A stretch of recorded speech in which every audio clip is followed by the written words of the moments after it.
మీ అందరికీ పార్టీ తరఫున మీ అందరికీ నా హృదయపూర్వక నమస్కారాలు. కానీ మనం చాలా ఆనందంగా కలుసుకోవాల్సిన పరిస్థితి. దురదృష్టవశాత్తు మనం ఒక నిండు ప్రాణం కోల్పోయి ఇంట్లో మనం ఇలా కలవటం చాలా బాధగా ఉంది నాకు. మీ ఇంట్లో జరిగిన నష్టం, నేను కూడా మీ ఇంట్లో కుటుంబ సభ్యులు. పార్టీ ప్రారంభించినప్పుడు మన ఇంట్లో కుటుంబ సభ్యులు పోతే మనం ఎలా నిలబడాలి అనే ఆలోచనతో ఈ కార్యక్రమం పెట్టాం. కానీ ఇది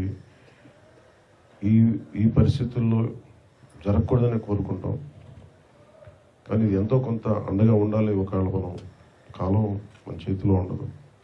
అలాంటి పరిస్థితుల్లో ఎంతో కొంత అండగా ఉండటానికి పార్టీ తీసుకునే నిర్ణయం ఇది.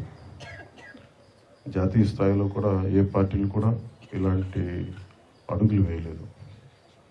మనస్ఫూర్తిగా మనం గత దశాబ్ద కాలంగా ముందుకెళ్తూ నడుస్తాము. అలాంటి మన పార్టీ కుటుంబ సభ్యులకు నష్టం వచ్చినప్పుడు మనం ఎంత కృషి చేస్తున్నాం. అలాగే ఈ కార్యక్రమాన్ని కష్టాన్ని గుర్తించి, ప్రాణ నష్టాన్ని గుర్తించి పార్టీ దృష్టికి తీసుకొచ్చి ఈ ఇన్సూరెన్స్ ప్రాసెస్ని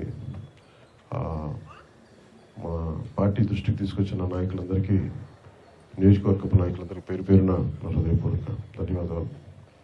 మీకు జరిగిన నష్టం నాకు చాలా బాధ కలిగించే అంశం ఇది. మనస్ఫూర్తిగా భవిష్యత్తులో కూడా మీకు మీ కష్టాల్లో నష్టాల్లో మేము మీకు అండగా ఉంటామని తెలియజేసుకుంటూ మనస్ఫూర్తిగా వారి ఆత్మకి శాంతి చేకూరాలని మనస్ఫూర్తిగా నేను ఈ సందర్భంలో కోరుకుంటూ సెలవు తీసుకున్నాను.